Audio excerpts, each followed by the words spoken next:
Class visible है क्या? एक बार मुझे कमेंट करके बता दीजिए कि आप सभी को क्लास विजिबल है।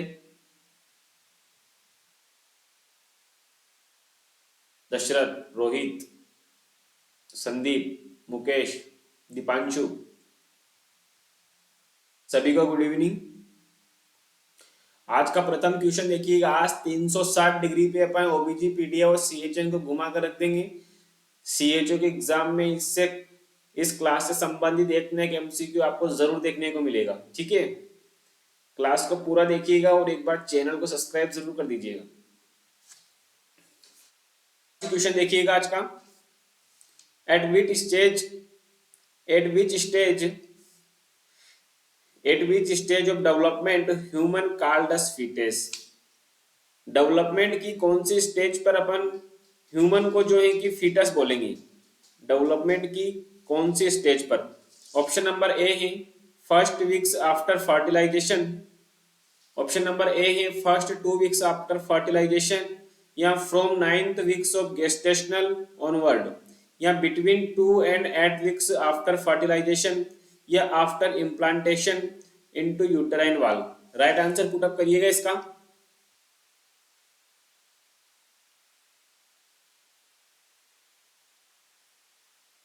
राइट आंसर पुट अप कीजिए इमीडिएट इसका। बिल्कुल इजी क्वेश्चन है और ये अपन ने पहले भी डिस्कस किया है। अगर आप इतने इजी क्वेश्चन का आंसर नहीं दे पा रहे हैं तो फिर आप सीएचओ की तैयारी कैसे कर रहे हैं, किस लेवल से कर रहे हैं? अपकमिंग एग्जाम बहुत नजदीक आ चुका है। इसका राइट आंसर देखिएगा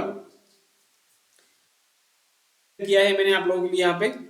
सबसे पहले देखिएगा इसका राइट आंसर क्या होगा। इसका राइट आंसर होगा 9 वीक्स, है ना। 9 वीक्स के बाद जो है कि अपन फिटस बोलेंगे। क्या बोलेंगे? 9 वीक्स के बाद जो है कि अपन फिटस बोलेंगे। क्लियर है? 9 वीक्स से लेकर के 40 वीक्स का जो बच्चा होगा उसको अपन फिटस बोलेंगे। आगे देखिएगा इसके बारे में।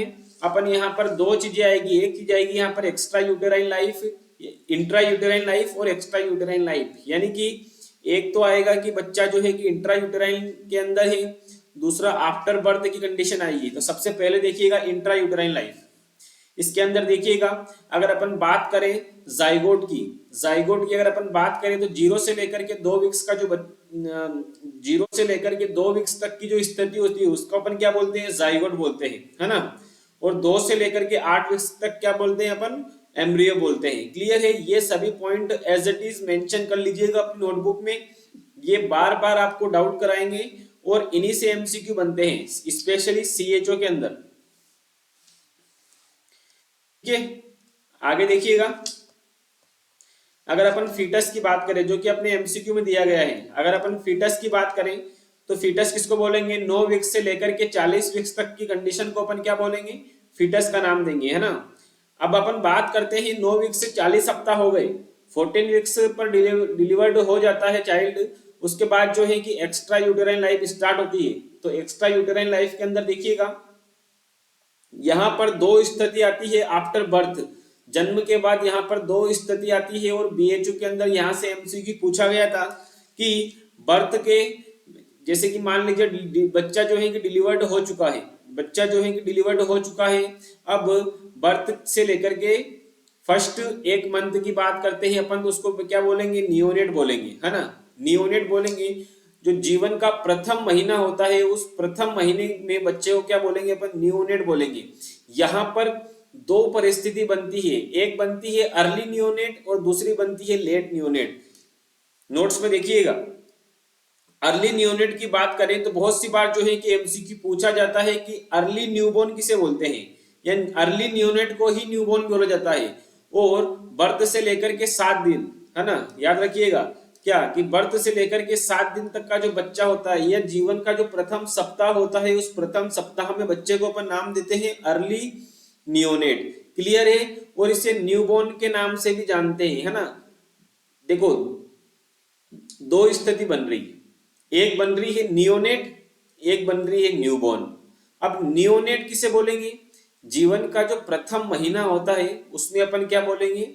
नियोनेट बोलेंगे। और जीवन का जो प्रथम सप्ताह होता है उसमें अपन क्या बोलेंगे? न्यूबॉर्न बोलेंगे। कंफ्यूज नहीं होना है, एक एक चीज को क्लियर करते चलना है। ठीक है, एक होती है अर्ली नियोनेट और दूसरी स्थिति होती है लेट नियोनेट। अब लेट नियोनेट का मतलब क्या होता है, 7 से लेकर के 28 दिन का जो बच्चा होता है उसको अपन क्या बोलेंगे, लेट नियोनेट बोलेंगे। और बीएचयू के अंदर जो है कि एमसीक्यू पूछा गया है। क्लियर है? आगे देखिएगा इसमें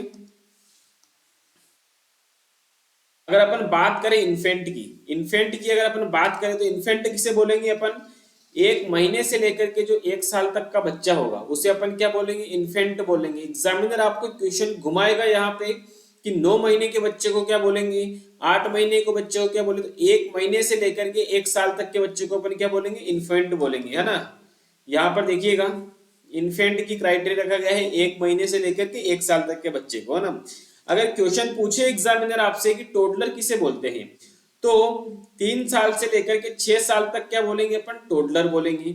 यदि क्वेश्चन पूछे कि प्री स्कूल एज कौन सी होती है, प्री स्कूल एज कौन सी होती है, तो 3 से लेकर के 6 साल तक की जो एज होती है वो प्री स्कूल एज होती है। और स्कूल गोइंग एज के बारे में अगर यदि आपसे एमसीक्यू पूछा जाए कि स्कूल गोइंग एज कौन सी होती है,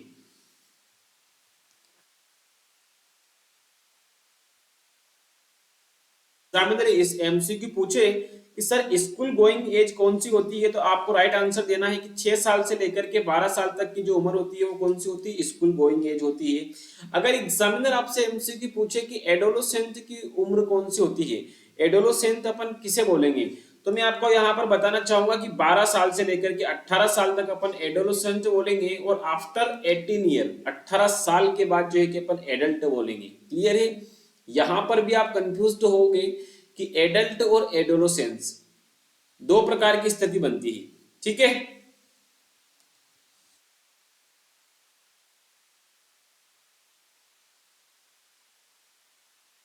नेक्स्ट एमसीक्यू देखिएगा।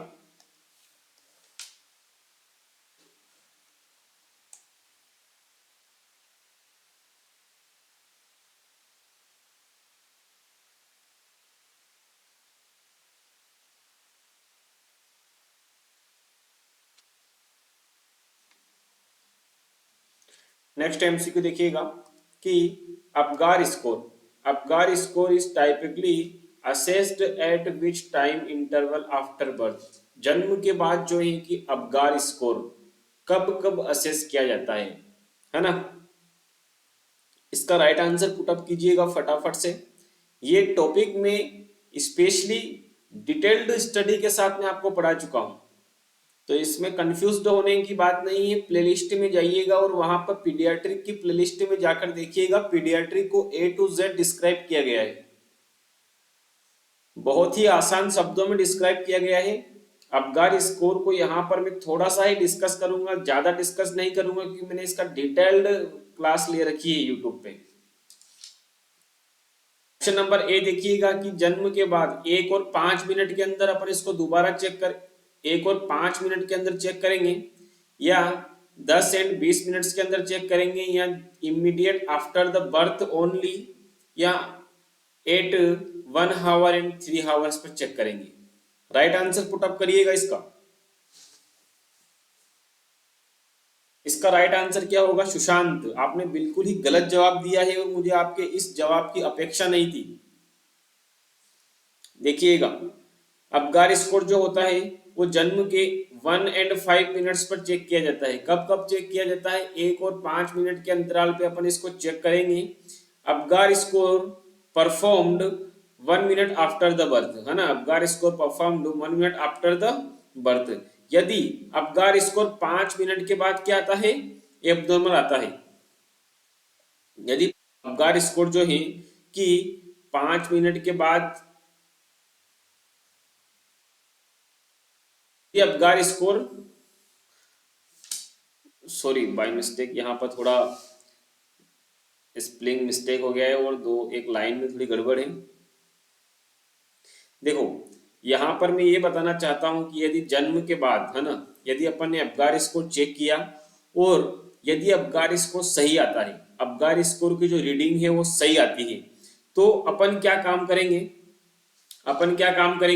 अपन जो है कि रूटीन केयर देंगे। क्या करेंगे, रूटीन केयर देंगे। यानी यदि अपगार स्कोर जन्म के बाद सही आता है, रीडिंग सही आती है, तो अपन क्या करेंगे, रूटीन केयर देंगे। क्लियर है? और अपन इस चीज को रीअश्योर कब करेंगे, ये जो एमसीक्यू है रीअश्योर करने का, ये एमसीक्यू प्रीवियसली एग्जाम में पूछा गया है कि इसको रीअश्योर कब करेंगे। तो इसमें देखिएगा कि reassure Apgar score after 5 minutes, यानी कि 5 मिनट के बाद दोबारा इसको रीअश्योर करेंगे। और यदि 5 मिनट के बाद स्कोर अबगार स्कोर 5 मिनट के बाद एब्नॉर्मल होता है, यदि 5 मिनट के बाद अबगार स्कोर एब्नॉर्मल आता है, तो अब वापस इसको कब चेक करेंगे अपन, अब वापस इसको अपन 10 मिनट के बाद चेक करेंगे। क्लियर है। अबगार स्कोर की जो मिनिमम मार्किंग होती है वो कितनी होती है, अबगार स्कोर की मिनिमम मार्किंग 0 होती है और मैक्सिमम मार्किंग 10 होती है। क्लियर है यहां तक। आगे देखिएगा इसके बारे में थोड़ा और। इसके रीडिंग के बारे में आपको डिस्क्राइब करना चाहूंगा कि इसकी रीडिंग कैसे होती है। यदि स्कोर जो है कि 0 से लेकर के 3 आ रहा है, मतलब क्या है, सीवियर डिप्रेशन की कंडीशन है, तो इसमें क्या है, बेबी को अपन को रिससिटेशन या सीपीआर देंगे। यहीं से एग्जाम में क्वेश्चन पुटअप होता है कि अबगार स्कोर की स्कोरिंग ये है, 0 से 3 है, तो इसमें नर्सिंग प्रायोरिटी क्या होगी। तो इसमें क्या करेंगे, बेबी को रिससिटेशन देंगे या सीपीआर की करेंगे, अपन क्या करेंगे, कार्डियो पल्मोनरी रिससिटेशन। क्लियर है। यदि अबगार स्कोर 4 से लेकर के 6 आता है तो क्या करेंगे, यानी कि माइल्ड डिप्रेशन है, तो क्या करेंगे, रूटीन केयर देंगे। क्लियर है। रूटीन केयर के साथ में अपन ऑटो थेरेपी भी प्लस पॉइंट में रखेंगे इसमें, है ना। यदि अबगार स्कोर 7 से लेकर के 10 आता है तो क्या है, 7 से लेकर के 10 में नो डिप्रेशन है, कोई स्थिति बिगड़ने वाली नहीं है, बच्चा एकदम टकाटक है ना। और यदि बेबी को क्या करेंगे अपन, इसमें नॉर्मल केयर प्रोवाइड करेंगे। किसमें करेंगे, 7 से 10 आता है। तो ये जो तीनों लाइन मैंने यहाँ पर पुटअप किए है ना, again I will remind this कि यदि स्कोर जो है कि 0 से लेकर 3 आता है तो सीवियर डिप्रेशन की स्थिति है, तो बेबी को क्या करेंगे, रिससिटेशन या सीपीआर देंगे। यदि अबगार स्कोर जो है कि 4 से 6 है, यानी कि माइल्ड डिप्रेशन है, तो रूटीन केयर के साथ में ऑटो थेरेपी देंगे। और यदि 7 से 10 है तो इसका मतलब क्या है, नो डिप्रेशन। क्लियर है। तो बेबी को नॉर्मल केयर प्रोवाइड करेंगे, है ना।